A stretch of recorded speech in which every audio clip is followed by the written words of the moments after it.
Hello. Hi.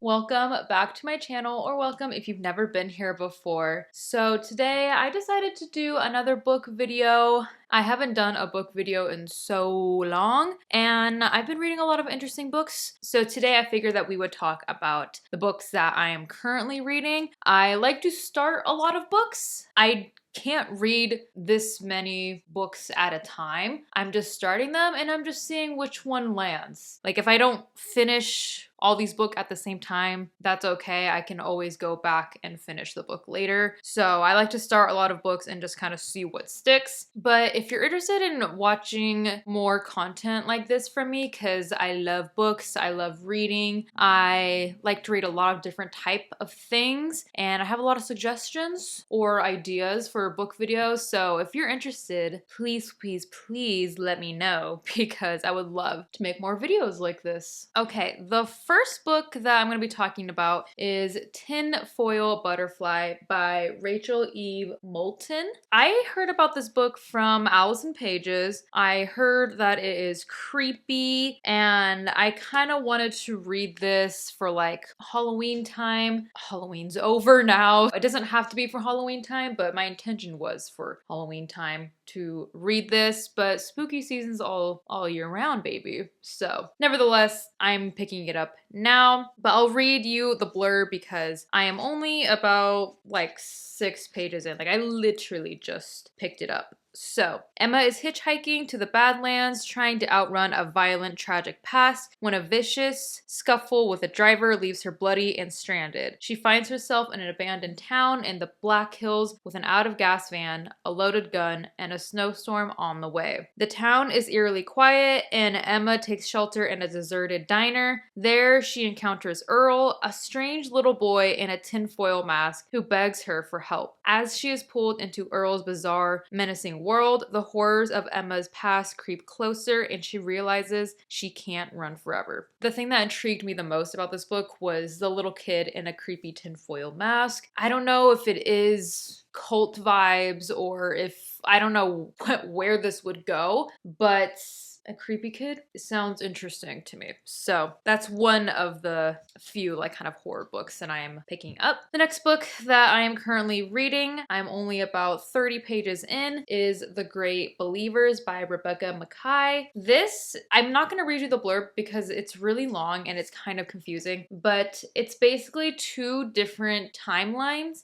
So there's one in the 80s and it follows a gay man named Yale, and it's kind of just exploring the AIDS epidemic of the 80s, and he is seeing pretty much all of his friends around him die from AIDS, and it's just kind of grappling with that. And then it also reflects in another like future timeline in 2015 where one of the sisters of the people that died from AIDS is kind of still grappling with that and trying to like reconnect with her estranged daughter. I've only read a couple of pages. Very well written. I'm loving how this is going so far. Very sad though.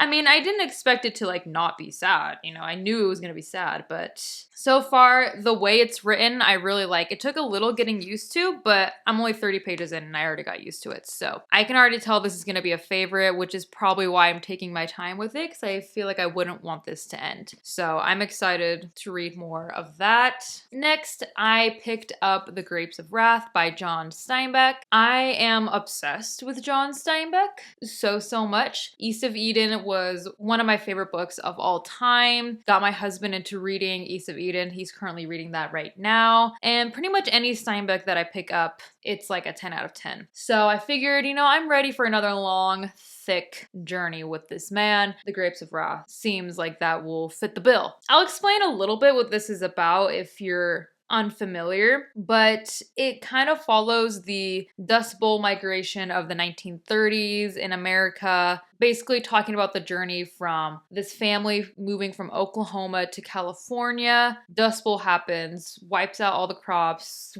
We can't eat. Everyone's poor and dusty. That's what this is. So it's just kind of following this family's trials and tribulations of that. I'm liking it so far. I think something about John Steinbeck that I really, really appreciate is one, chapters are pretty short. Most of the times they're gonna be pretty short. Although this is taken place like in the 1930s, and the dialogue sometimes is like, what are you saying? It's so not modern. I appreciate that I can still kind of understand what's going on given how he writes the rest of the scene. Does that make sense? Like, if it was just like dialogue of like people using verbiage that I just am not, I'm just like, I just don't know what that means now, it would be really difficult. It would be really, really difficult to read this. But luckily, that's not the case because he kind of explains it a little bit.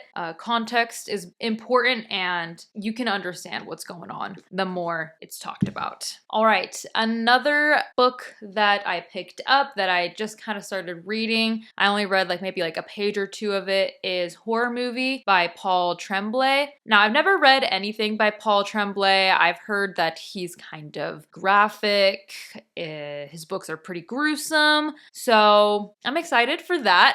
I love when movies, shows, books, like they don't shy away from stuff like that. I hate when it's like, and then he got shot and the end. It's like, okay, how did it look? How did it feel? You know what I mean? Just give me a little more description. So I'm excited to see if Paul Tremblay lives up to that idea that I have of him, I guess. But this book is about this, like, kind of like a cursed movie set, I guess. Think The Exorcist, basically. So, like, years and years and years ago, there was like a cast and a crew. They were filming this movie, but it never got made because all of this weird, spooky stuff started happening. Movie got scrapped, never was to be made. And then years later, one guy from that original set is trying to make a remake of it or a reboot, whatever it may be, and then you kind of find out what happened during the original filming of the original movie. This was another book that I intended to read during Halloween time, during October, but it didn't become available until now. So I'm reading it now in hopes that it'll be a fast read, it'll keep my engagement, and that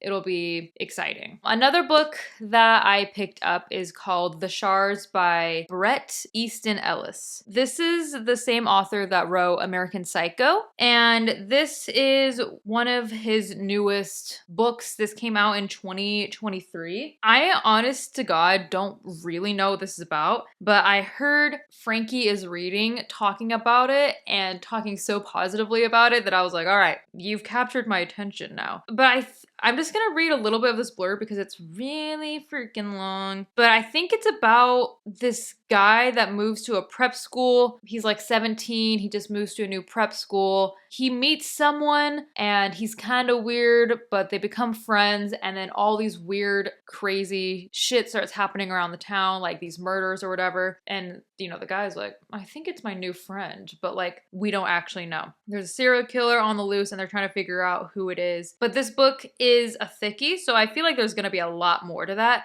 I am seeing LGBTQ, horror, yes. I think there's gonna be a little bit of I think it's my friend, but I really hope it's not because he's kind of cute type of vibes. So I think that's gonna be really interesting. It is a thick book, 608 pages, but maybe if I like this, I'll pick up American Psycho. So I just got that on ebook as well. I got Horror Movie on ebook as well, which is why I don't have it. And then lastly, the book that I've probably gotten the farthest in is RuPaul Charles' The House of Hidden Meetings. This is his newest memoir, came out this year. I'm loving it. I'm listening to it on audiobook and reading it on my Kindle, kind of like switching back and forth. But I just love when people narrate their own memoirs. It's just, I feel like it's so important. I was very sad that Britney Spears didn't narrate her own memoir. I feel like I get it, but you know, it is something that I'm missing nevertheless in my life. Like the second that happens, when Britney Spears releases an audiobook of The Woman in Me that she narrates, I will reread it. Not a whole lot to describe about this. I'm not very far in, but it's just RuPaul Charles's memoir. I feel like if there was anyone to have a lot to say about their life that was interesting, it would be this man. It would. And I'm only like 30%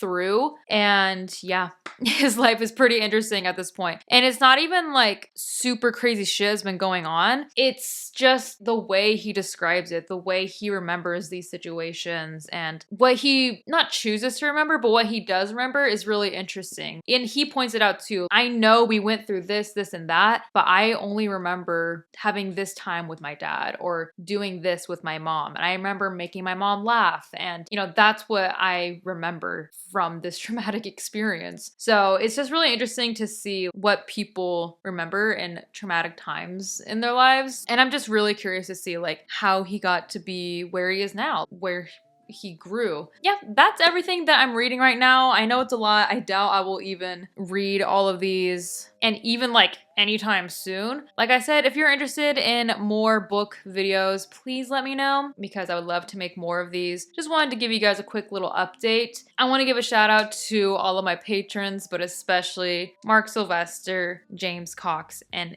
E. Thank you so much. Make sure to go ahead and check out my Patreon if you haven't already.